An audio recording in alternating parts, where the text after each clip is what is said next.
What? The National Weather Service in Boston has issued a special rain warning for the coastal waters extending out to 25 nautical miles south of Martha's Vineyard and Nantucket Sound until 9 a.m. Eastern Daylight Time. At 8:05 a.m. Eastern Daylight Time, a severe thunderstorm capable of producing waterspouts was located near Muskego Channel, moving east at 10 knots. Hazards include waterspouts, wind gusts to 40 knots, and small hail. Waterspouts can easily overturn boats and create locally hazardous seas.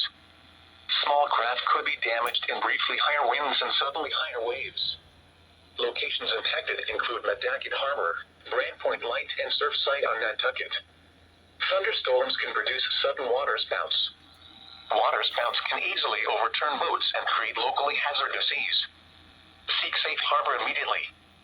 Frequent lightning is occurring with this storm.